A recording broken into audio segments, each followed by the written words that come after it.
자, 오늘 신학 강좌 12번째 신론 12번째 시간이 되겠습니다. 오늘 제목을 좀 붙인다면 범신론과 이신론 사이에서가 되겠습니다.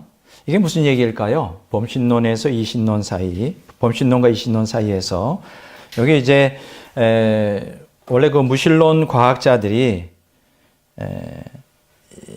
신을 인정할 수도 부인할 수도 없는 난처한 그 입장에 처해서 있는데 그 이유가 뭐냐면 신 존재에 대한 그 오늘 현대 과학의 명백한 증거들이 이제 아주 두드러지게 나타나고 있어요. 그래서 그 유신론자가 될 수도 또 무신론자가 될 수도 없어서 차라리 인격적 하나님을 믿는 그 유일신론보다는 애매모호한 유신론으로 이렇게 피한다, 이런 개념에서 제가 붙인 제목입니다. 범신론과 이신론 사이에서. 그러니까 아주 무신론자도 되지 않고 또 인격신론으로도 가지 않고 애매모호한 어떤 유사유신론에 거하려고 하는 이러한 입장이죠. 우리가 성경의 이제 첫 장, 첫 절에 보면 무신론과 범신론, 그리고 다신론, 그리고 유물론과 진화론을 아주 일시에 완전히 붕괴시킬 수 있는 아주 장엄한, 아주 장중하고 분명한 선언을 우리가 발견하게 됩니다. 창세기 1장 1절에 태초에 하나님이 천지를 창조하시니라. 이 한 구절이 모든 무신론, 범신론, 다신론, 유물론, 진화론, 이 모든 잘못된 세계관을 완전히 침묵시켜 버립니다. 여기 본문에 이 태초에라고 번역되어 있는데요. 히브리어는 베르시트라고 되어 있는데 이거는 영혼과 시간의 접촉점에서 하나님이 우주 공간과 만물의 구성 죄례가 될 모든 기본 물질을 생겨나게 하신 원천적 창조 사건이 일어난 바로 그 순간. 다른 말로 말하면 이제 우리가 시간의 원점이라고 말할 수 있죠. 이 시간의 원점을 우리는 물리학적인 용어로 특이점이라고 합니다. 특이점.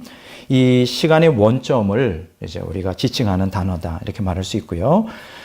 그리고 여기에 그 하나님이라고 번역된 그 엘로힘, 히브리어 엘로힘은 인격적 하나님을 말합니다. 그리고 특히 이 이름은 우주 만물을 창조하시고 통치하시는 하나님의 절대 주권을 강조할 때 주로 이제 많이 쓰는 단어이지요. 그리고 또 본문에 보면 창조하시니라라는 이 구절이 있는데 이제 히브리어로는 이제 바라라 혹은 빠라라 이렇게 말하는데 요거는 뭐냐면 무에서 유를 창조하는 만물의 창조를 의미합니다. 그러니까 이러한 무에서 유를 창조할 수 있는 하나님은 전능한 하나님만이 그렇게 할 수가 있죠. 그래서 이 엘로힘이라 창조하시니라라고 하는 빠라라는 단어가 이제 구약 성경에 이제 하나님이 인간의 능력을 벗어나는 절대적 창조 행위를 가리키는데요. 요게 이제 인격적 하나님만을 지칭할 때 쓰는 단어로 구약 성경에 54번이 이제 기록되어 있습니다. 자, 여기서 태초에란 단어가 만물이 언제 창조되었는지 밝히고 있다면 하나님이라고 하는 단어는 만물을 누가 창조했는지 밝히고 있고요. 또 창조하시니라는 단어는 무엇을 창조하셨는지 이렇게 밝히고 있습니다. 자, 이렇게 우리가 창세기 1장 1절에 태초에 하나님이 천지를 창조하시니라는 이 한 구절만 가지고도 무신론, 범신론, 다신론, 유물론, 진화론 그 외 모든 그 잘못된 세계관을 일시에 침묵시킬 만큼 대단한 구절이다, 이렇게 말할 수가 있습니다. 이 창세기 1장 1절 태초에 하나님이 천지를 창조하시니라는 이 구절을 가지고 그동안 많은 근대 과학에서 혹은 근대 철학에서 많은 논란이 있었어요. 물론 성경은 이제 창조론을 가르치지만 그 반대편에 있는 또는 과학이라고 하는 이름으로 또 과학의 그 힘을 입은 그 근대 철학에서는 진화론을 이 우주 만물의 생성의 근원으로 이렇게 아주 그 상극적인 개념으로 지금까지 학교에서 또 공공연하게 가르쳐 왔었는데요. 그런데 참 놀라운 것은 뭐냐? 이 근대 과학을 지나면서 20세기에 들어와 현대 과학에 이제 접어들면서 아주 놀라운 사건들이 일어나기 시작했습니다. 자, 그게 뭐냐? 우주가 무에서 창조되었다는 거예요. 이게 오늘 현대 과학을 통하여 이제 하나하나 이제 밝혀지면서 이것을 부인할 수 없는 상황에 이제 이르게 되었습니다. 현대 오늘 물리학이 오늘 그 우주 창조의 신비를 이제 새롭게 발견을 하게 된 것이죠. 여러분, 놀라운 사실은 여러분 그 스티븐 호킹 하면 우리가 이제 그 무신론 과학자로서 많이 알려져 있는데요. 이 스티븐 호킹이 우주가 그 무에서 탄생했다고 주장을 합니다. 와, 이거는요, 어마어마하게 대단한 그 아주 선언이에요. 우주가 무에서 탄생하였다. 그럼 스티븐 호킹만 이런 얘기를 하느냐? 그 천체 물리학자 폴 데이비스라는 분은 이런 얘기를 합니다. 코스믹 잭팟이라고 하는 그의 저서에서 우주는 시간도 공간도 없는 무로부터 창조되었으며 우주 창조 이전에는 아무 물질도 없었다. 그러면 이 사람들만 그렇게 주장하느냐? 그렇지 않습니다. 모든 오늘 현대 물리학자들은 우주가 무에서 탄생하였다고 이구동성으로 주장하고 있습니다. 그럼 여기서 말하는 무가 뭘까요? 시간과 공간과 물질과 에너지가 전혀 없는 상태를 의미합니다. 이런 측면에서 본다면 좀 아까 제가 언급한 태초에 하나님이 천지를 창조하시니라고 하는 이 구절 아주 잘 맞는 이러한 주장들을 오늘 현대 과학자들이 하고 있는 것입니다. 자, 그런데요, 이러한 그 우주가 무에서 탄생했다는 이 새로운 현대 과학자들의 모든 그러한 주장들은 그동안 우리가 인류가 그동안 근대 과학을 거치면서 지금까지 우리가 학교에서 배워온 이러한 그 개념하고는 전혀 상치되는 개념이죠. 근대 과학에서는 이렇게 가르쳤죠. 우주가 무한한 것이다. 아예 그냥 우주는 무한하게 원래부터 있었다 이렇게 가르쳤고요. 또 진화론에서는 우주의 근원조차 아주 전혀 언급을 하지 않고 모든 것들이 그냥 이미 기존에 영원히 존재하는 이 우주에서 이것이 이제 진화되었다 이렇게 말을 하고요. 특히 이 우주가 무에서 탄생했다는 이러한 것들을 가장 이제 걸림돌이 되는 사람들은 누구일까요? 물질의 무한성과 영원성에 대한 이러한 그 마르크스주의자들, 유물론자들, 그들의 믿음에 아주 치명적인 내용이죠. 그런데 참 놀라운 것은요, 이게 오늘 우주가 무에서 탄생했다는 이 현대 물리학의 일관된 주장은 그냥 근거 없는 그냥 낭설이 아니에요. 지금 여러분들이 잘 아시는 대로 이제 아인슈타인의 상대성 이론이라든가, 뭐 하이젠베르크의 이제 양자 역학이라든가, 혹은 빅뱅 이론, 그러니까 우주가 대폭발로 갑자기 탄생했다고 하는 이 빅뱅 이론에서 거의 입증이 되고 지금 모든 과학자들이 옹호하고 있는 주장입니다. 그러니까 우주가 무에서 탄생했다는 걸 지금 현재 아무도 부인할 수가 없는데요. 이제 문제가 되는 게 뭐냐? 그런데 이제 문제가 되는 건 뭐냐 하면 우주가 무에서 탄생했다는 것은 다 이구동성으로 이해를 하는데 오늘 현대 물리학자들이 정말 풀 수 없는 수수께끼가 있어요. 이 수수께끼가 뭐냐? 우주가 탄생하기 이전, 그러니까 무의 이전에는 무엇이 있었느냐? 이 문제에 대하여 그리고 또 우주를 탄생하게 만든 그 원인이 무엇이냐? 사실 이 문제에 대해서는 지금 아직까지도 뭐 갑론을박하고 있습니다. 뭐 여러 가지 이론들을 드는데 지금 확고하게 우주가 탄생하기 이전에 무 이전의 상태는 뭐가 있었고 무엇이 그로 하여금 탄생하게 만들었는지에 대한 개념은 아직 과학적으로 입증이 된 게 하나도 없어요.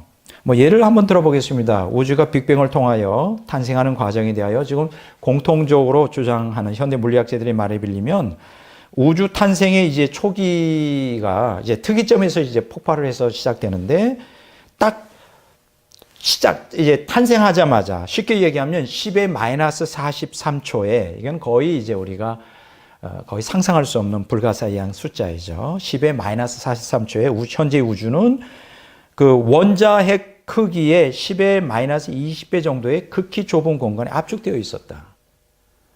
이거는 정말 상상할 수 없는 거죠. 원자핵도 눈에 안 보이는데 그것에 보다 더 극히 적은 거예요. 10의 마이너스 20배. 그게 우주가 탄생한 바로 그 순간이라는 거예요. 그렇게 작은 것이었다는 거예요. 그리고 이것이 우주 탄생 직후 10의 마이너스 33초의 이후에 그 밀도는 그 10의 43분의 1 이상의 오차가 발생할 경우에 오늘날의 우주가 형성될 수 없다는 거예요.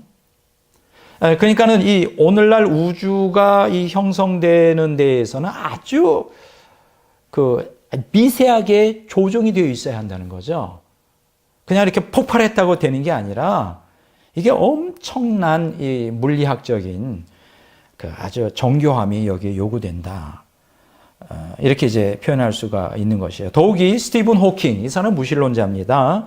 이렇게 갓 태어난 초고밀도의 어린 우주가 빅뱅이 있은 지 1초 후에 팽창 속도가 1000억분의 1 정도만 늦었더라면 1000억분의 1 정도만 늦었더라면 1초 후에 중력에 의해 다시 무의 상태로 찌그러들었을 것이고 빅뱅이 있은 1초 후 빅뱅 팽창 속도가 100만 분의 1 정도만 빨랐더라도 밀도가 희박해져서 우주와 별이 생성될 수 없었을 것이다 라고 얘기를 하는 거예요.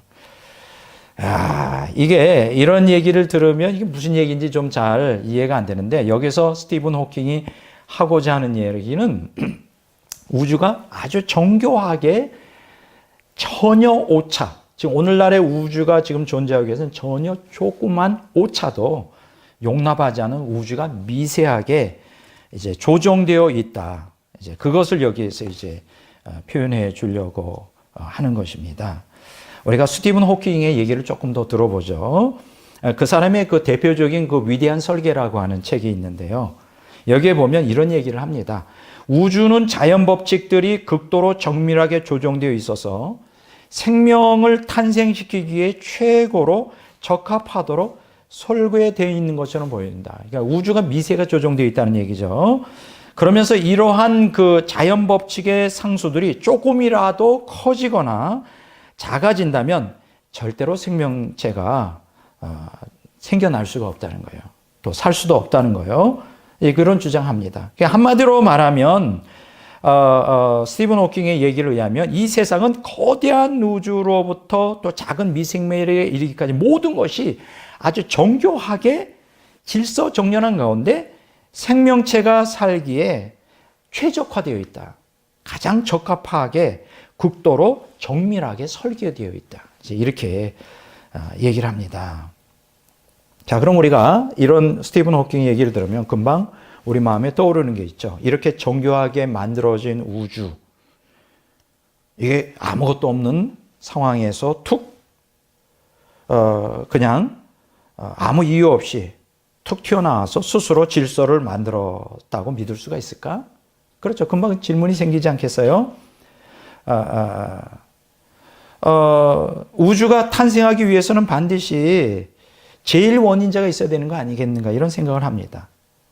그 최초의 원인으로부터 이 우주가 창조되어 나와야 되는데요. 따라서 우주를 만든 최초의 원인은 필연적으로 물질과 공간과 시간을 초월하면서도 우주의 질서와 복잡성을 설계할 수 있는 지성적 존재를 요구한다는 것이죠. 예. 그분이 바로 의지적 존재자, 그분이 바로 창조주 하나님이 아니겠는가. 이제 우리는 그렇게 이제 상정할 수가 있습니다. 자, 그러니까 스티븐 호킹의 이러한 그 우주의 정교한 질서, 아주 미세한 이러한 조정들은 우리의 그 상식적으로 보면 그냥 우연히 생길 수가 없는 지적 설계자를 상정할 수밖에 없다는 것이 이제 일반 상식인데, 재미있는 게 뭐냐 하면 스티븐 호킹이 유실론자가 아니라 그랬죠. 무실론자예요. 그래서 스티븐 호킹은 이렇게 이제 자기의 우주가 미세하게 정교하게 탄생했다는 것을 말하면서도 신을 인정하지 않습니다. 이게 참 놀라운 거예요. 그래서 스티븐 호킹은 이런 얘기를 합니다. 우주는 신이 창조한 게 아니라 스스로 창조하였다. 그러니까 우주는 스스로를 창조했다는 거예요. 그러니까 쉽게 얘기하면 스티븐 호킹의 얘기는 그 자연이 스스로 우주를 창조했다. 그런데 말이 안 되잖아요. 우주가 곧 자연이고 자연이 우주인데 어떻게 스스로가 자기 스스로를 창조할 수 있을까요? 그러면 전능한 신이죠. 그렇죠. 스스로를 만들 수 있는. 근데 이게 굉장히 이제 우스운 얘기입니다. 이 호킹의 이러한 변명이 굉장히 이 과학자로서는 우리에게는 어필이 되지 않는 거예요. 호킹은 그의 책 위대한 설계, The Grand Design이라고 하는 책이 이제 2010년도에 나왔는데요. 여기에서 다음 질문에 대한 대답을 시도합니다. 우주가 도대체 어떻게 생겼을까? 이제 이런 질문을 하죠. 또 우주는 언제 어떻게 존재하게 되었나? 왜 우리는 여기 존재하는가? 왜 무가 아니라 무엇인가가 있을까? 왜 자연 법칙은 생물이 존재하도록 종교에게 조율되어 있는가? 이거는 당연히 과학자로서 생각할 수 있는 그러한 질문이라고 생각합니다. 그리고 이 스티븐 호킹이 이런 얘기를 합니다. 자, 그렇다면 우주 만물을 운행하시는 자유로운 창조주의 위대한 설계에 대한 명백한 증거가 아니겠는가? 본인이 그렇게 질문해요. 그러면 창조주가 있다는 증거가 아니겠느냐? 그리고 거기에 토를 하나 답니다. 아니면 과학적 설명이 가능할까?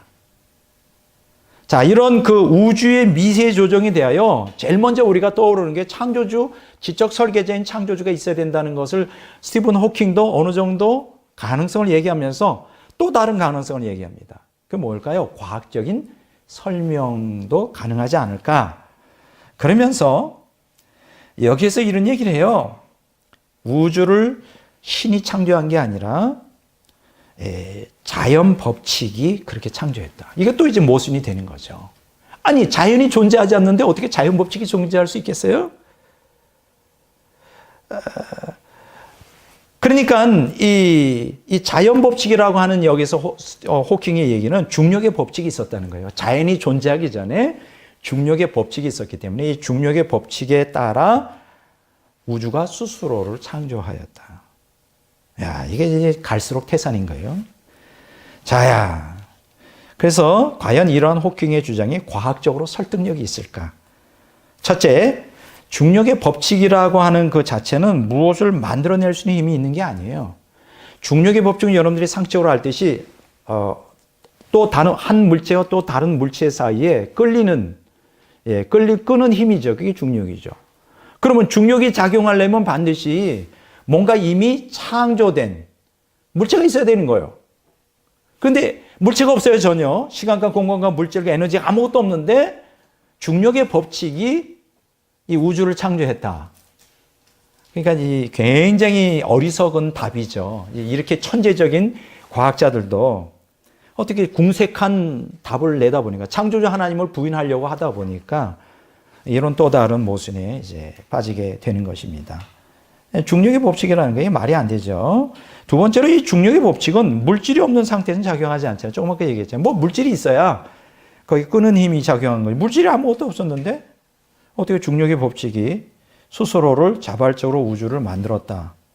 이런 주장은 굉장히 설득력이 없는 것입니다. 자, 이렇게 여러분 오늘 그 현대 과학자들, 아주 뛰어난 세계적인 과학, 천체 물리학자들은 자기 스스로가 모순에 빠지는 거예요. 이 우주를 바라보고 연구하면 아주 정교하게, 아주 미세하게 조정되어 있다, 조율되어 있다. 아주 우주 상수, 이 물리 상수가 아주 정교하게 조금이라도 틀렸으면 우주가 탄생할 수 없고, 조금이라도 오차가 생겼으면 이 우주 안에 생명이 생길 수 없는데, 이게 생겼다는 것 자체가 아주 기적이라는 것이죠. 그것을 주장하면서도 창조주 하나님을 상정하지 않는 거예요. 이걸 또다시 과학적으로 중력의 법칙이니 뭐니 여러 가지 이론을 펼치는 것입니다. 자, 그러면 이런 질문을 하죠. 이렇게 지금 우주가 미세하게 조정되어 조율되어 있는데 어떻게 우리가 질문할 수 있는 게 왜 그런 방식으로 존재토록 되어 있는가 하는 거예요. 이게 굉장히 아주 오늘 현대 물리학자들을 아주 당혹스럽게 만드는 것입니다. 정직한 물리학자라면요, 원인 없는 우주의 존재를 가정하는 것보다 사실은 원인 없는 하나님의 존재를 가정하는 것이 다 사실은 더 설득력이 있다, 이렇게 말할 수가 있습니다. 더욱이 우주가 전능하신 하나님 외에 창조되었다고 믿는 것이 훨씬 더 이해하기 쉬워요. 그러니까 지금 스티븐 호킹이 같이 이렇게 비논리적으로 말도 안 되는 논리로 하기보다 창조주를 상정하는 게 더 쉽다 이거예요. 예. 왜냐하면 현대 물리학을 깊이 연구하면 연구할수록 우주 창조가 초자연적인 힘과 고도의 지성을 지닌 초월자의 개입 없이는 이게 오늘날의 우주 탄생이 불가능하다는 게 이게 다 판명이 되어버렸어요. 예. 조금 아까 제가 이제 우주의 미세한 조종에 대해서 제가 설명을 했잖아요. 이게 지금으로도 약 30-40년 전부터 과학자들이 이러한 우주를 연구하면서 그 자료들을 하나하나 수집하여 종합해 본 결과 어느 누구도 부인할 수 없을 정도로 우주가 미세하게 조종되어 있다라는 것을 이제 발견하게 됩니다. 그러니까 다른 말로 말하면 이제 우주의 물리상수가 지금과 조금만 달랐어도 우주의 생명체가 발생할 수 없다는 이론이 이제 우주의 미세 조종론인데요. 이것은 오늘 현대 물리학자들이 전부 이구동성으로, 그 사람들이 예수를 믿는 사람이든 믿지 않는 사람이든 무신론자든 유신론자든 관계없이 우주가 미세하게 조종되어 있다라는 것을 이제 인정하고 있습니다. 하나의 대표적인 사람 한번 들어볼게요. 스티븐 와인베르그라고 하는 스티븐 와인베르크라고 하는 그 노벨 물리학자가 있어요. 이 사람은 반종교론자들이에요. 그러니까 무신론자죠. 하나님 안 믿어요. 이 사람이 이러한 얘기를 합니다. 우주의 물리법칙과 초기 조건이 우주를 관찰할 존재를 허용하는 것이 얼마나 놀라운 일인가. 우리가 알고 있는 여러 개의 물리상수 중 하나라도 그 값이 달랐다면 생명은 발생할 수 없었을 것이다. 와, 대단한 얘기를 하죠. 이 스티븐 와인버그가 리차드 도킨슨과 이제 어느 날 대담을 하게 되었어요. 이 대담에서 암흑 에너지가 10의 마이너스 120까지 아주 미세하게 균형 잡혀 있다는 사실에 대해서 자기는 disturbing, 굉장히 거북하다, 마음이 불편하다는 표현을 했어요. 암흑 에너지가 10의 마이너스 120, 이거는 거의 절대 숫자예요. 우리가 절대 숫자, 거의 불가사의보다 더 절대적인 숫자인데 이게 굉장히 조율이 아주 민감하게 되어 있다는 거예요. 이게 조금이라도 거기에 오차가 있으면 이게 현대 그 우주가 존립할 수가 없다는 거죠. 근데 그런 사실 발견은 마음이 불편한 거예요. 왜 불편할까요? 그 창조주 하나님을 상정할 수밖에 없는 거거든요. 본인은 하나님을 안 믿는데 하나님이 아니고서는 이러한 정교한 우주를 만들 수 없다는 것을 이 불신자도 인정을 할 수밖에 없는 것입니다.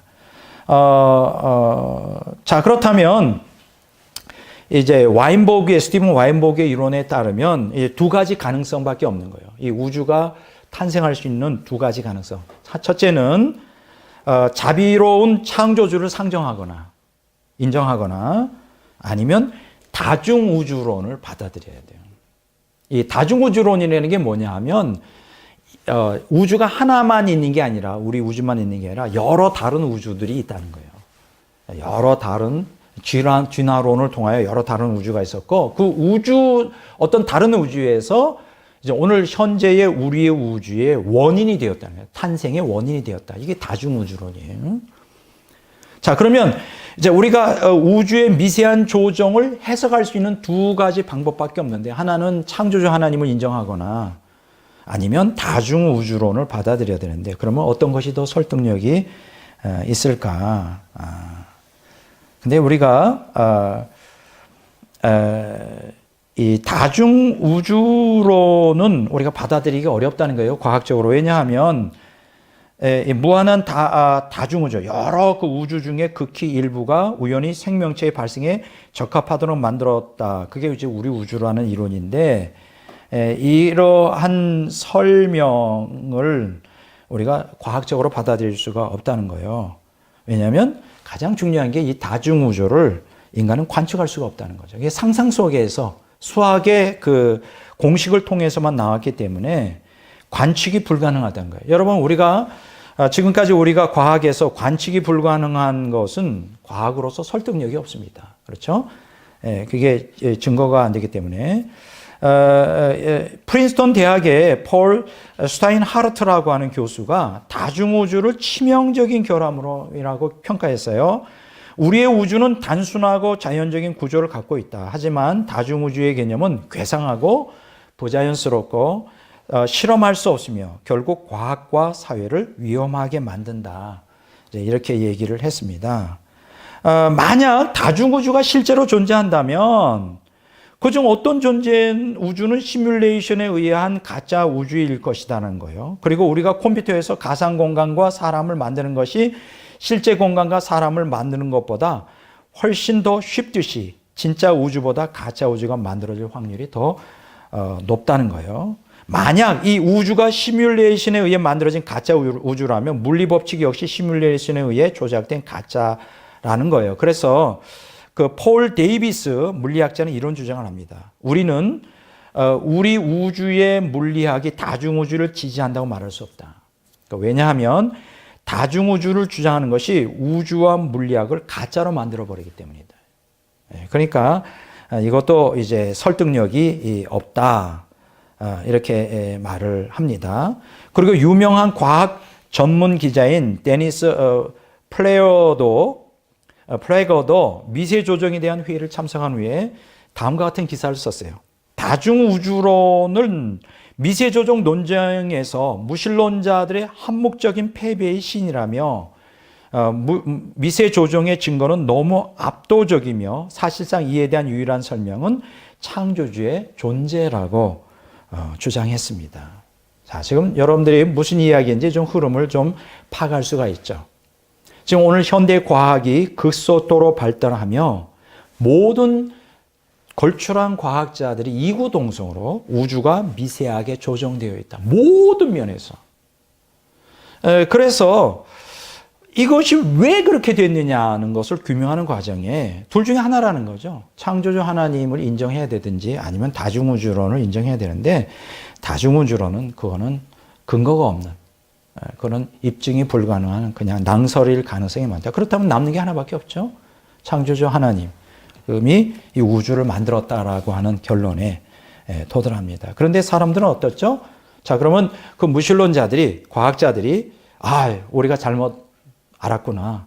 이러한 우주가 이렇게 미세하게, 정교하게, 우아하게, 아름답게 조화를 이루며 조정되어 있는 걸 볼 때 아마 창조주 하나님이 계시구나. 우리는 그분을 믿어야 되겠다. 그렇게 나올까? 그게 아니라는 거예요. 왜냐하면 증거가 불충분해서 그들이 하나님을 믿지 못하는 게 아니라 타락한 본성 때문에 거부하는 거죠. 그러면 인격적 하나님을 믿는 그 유일신론으로 나오기보다는 뭐 이신론이나 범신론이나 물활론이나 애매모호한 유사유실론에 그냥 안주하면서 그냥 인생을 그렇게 지내간다는 것입니다. 이제 그것을 제가 여기서 지금 설명하고 있는 거예요. 이사야서 40장 28절에 보면 이런 얘기 있습니다. 너희는 알지 못하느냐? 너희는 듣지도 못하였느냐? 여호와는 영원하신 분이시며 온 세상을 창조하신 분이라는 것을. 여호와가 온 세상을 창조했다는 거예요. 참 이게 놀라운 성경의 뚜렷한 선포입니다. 자, 사람들이 하나님을 믿지 못하는 이유가 무엇인가? 하나님에 대한 증거가 불충분하여 믿지 않는가? 그건 아니라 그랬죠. 그들 마음은 타락한 본성대로 살고 싶어요. 성경에 계시던 하나님을 받아들일 수가 없는 것입니다. 자, 그런데 현대 과학자들은 하나님 존재 자체를 부인하는 게 어려워요. 제가 그런 얘기 하지 않았나요? 과학자든 철학자든 신을 상정하지 않고는 그 논리를 설명할 수가 없게 돼 있어요. 그래서 그들이 하나님을 믿지 않아도 언제나 신이라고 하는 단어를 씁니다. 아인슈타인 얘기를 들어볼까요? 나는 신이 이 세상을 어떻게 창조했는지 알고 싶다. 신 얘기를 하죠. 현상이나 원리 따위는 내 관심사가 아니다. 나는 그저 신의 생각이 알고 싶을 뿐이다. 신에 대해서 얘기해요. 또 이런 얘기도 합니다. 신은 주사위 놀이를 하지 않는다. 신은 주사위 놀이를 하지 않는다 그랬어요. 또 이런 얘기도 합니다. 참 좋은 얘기 많이 해요. 종교 없는 과학은 불구이고 과학 없는 종교는 장님이다.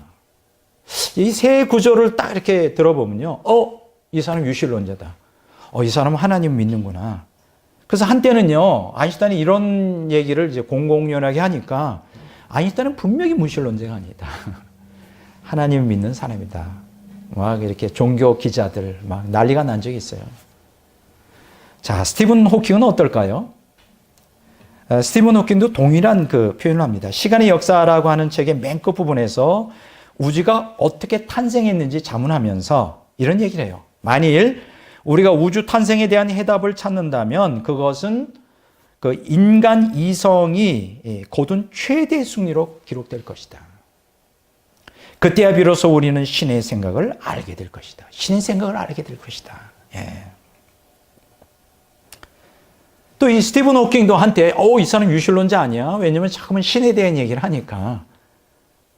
자, 언뜻 보면 아인슈타인도 스티븐 호킹도 유실론자인 것처럼 보여요. 예. 근데 저들은 모두가 다 일치하게 인격적 하나님을 믿지 않고 거부했습니다. 예. 그렇지만 왜 그들은 자꾸만 신에 대해서 얘기하는 것일까요? 저들은 그 하나님이 창조하신 이 우주의 정엄한 구조에 압도돼 버린 거예요. 압도돼 버려서 우주에 대한 경외심에서 발로한 종교적 감정까지 거부할 수는 없는 것입니다. 여러분, 어떤 학문이든지 깊이 들어가면요. 어떤 학문이든지 깊이 들어가면 그 학문 배후에 있는 뭔가 그 하나님의 지문과 신비를 그 학문을 통하여 느끼게 돼요. 하나님의 그래서 종교 감정을 갖게 됩니다. 예. 그래서 이들은 우주의 신비 때문에 철저한 무신론자가 되지 못해요. 그래서 이신론이나 범신론이나 무랄론 사이를 떠돌아다니는 무신론적 유사 종교를 신봉하고 있는 거예요. 이게 참 우리가 이런 것들을 보면 아주 참 재미있습니다. 재밌어요. 여기 우리가 아인슈타인과 호킹에 대한 얘기를 좀 하겠는데요. 아인슈타인은 1954년 1월 3일 철학자 에릭 굿카인드에게 보낸 편지에서 종교적 믿음을 유치한 미신이라고 치부했어요. 유치한 미신이라고 해요. 종교적 믿음을. 이 편지에서 아인슈타인은 내게 신이라는 단어는 인간의 약점을 드러내는 표현 또는 산물에 불과하다. 이렇게 토로를 했습니다. 자, 이걸 보면 아인슈타인은 절대 하나님을 믿었던 사람이 아닌 것을 알 수가 있어요. 자, 호킹에게서 신이라는 게 뭘까요? 호킹은 지금까지 저서와 강연에서 신이라는 단어를 굉장히 자주 썼습니다. 통상적인 시각으로 본다면 자신은 종교인 말할 때 그렇지만 그렇게 썼지만 자기는 종교인이 아니라고 여러 번 밝혔어요. 이 전 부인이 있는데요. 이 사람이 1991년에 이혼을 했는데 제인 호킹이라고 하는 이 전 부인이 1999년에 출판한 회고록에서 호킹의 무신론과 나의 기독교적 신념이 강하게 충돌하였다라고 고백을 합니다.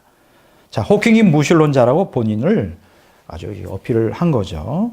호킹은 이제 위대한 설계라고 하는 책을 출판하면서 이런 얘기를 해요. 나는 신이란 단어를 단지 수사학적 표현으로 사용할 뿐이다. 수사학적으로. 그냥 쉽게 얘기하면 rhetorical이라고 하는데요. 수사학적으로. 말하기와는 말재주죠. 말재주. 말장난이죠. 어떤 것을 상정하기 위해서 이렇게 쓴다 이거예요. 자, 오늘 이 시간에 저는 우리가 창세기 1장 1절에 태초에 하나님이 천지를 창조하셨다는 이 구절을 먼저 근거로 하여 이 웅장한 확고한 하나님의 창조, 우주의 창조를 창세기 1장 1절, 성경의 제일 첫 절에서 선포하고 있는데 그동안 많은 역사의 과정 가운데 특히 근대 과학과 근대 철학에 의하여 마치 하나님의 창조를 부인하는 진화론이 득세했던 것을 우리가 지금까지 우리가 경험하고 있어요. 그러나 현대 과학에 접어들면서 우주가 미세하게 조율되어 있다는, 그리고 조정되어 있다는 이러한 사실. 이 문제는 우주만이 아니에요. 이거는 이제 우주라고 하는 거시 세계에 대한 그 미세 조정을 모든 현대 물리학자들이 다 인정하고요. 그래서 이 미세 조정은 인정을 하는데 결국은 현대 물리학자들은 우주가 무에서 탄생했다고 이제 이구동성으로 이제 주장을 하고, 또 우주가 미세하게 조정되어 있다는 걸 정교하게 조정되어 있다는 걸 인정하고, 또 미시세계에서, 미시세계라고 하면 이제 분자 이하에, 쉽게 얘기하면 원자 또 양자 이 세계에서 이 생화학이죠, 발달을 하면서 아주 정교하고 우아하고 질서 있게 이 우주가 이 생물의 세계, 이 미시세계가 되어 있는 것을 보고 모든 그 생물학자나 물리학자들이 감탄을 할 수밖에 없는 상황이죠. 그래서 오늘날 이러한 그 과학자들, 어느 누구도 사실은 우주나 우주 안에 있는 그 거시세계나 또 미시세계에 있는 모든 사물들에 대하여 거기에 되어져 있는 어떤 지적 설계에 대하여 아무도 부인하지는 못합니다. 그런데 그들이 왜 하나님 앞으로 돌아오지 않을까요? 기원은 간단하죠. 하나님을 인정하고 싶지 않은 거죠. 하나님을 믿고 싶지 않은 거예요. 자기의 타락한 본성대로 살고 싶은 것이죠.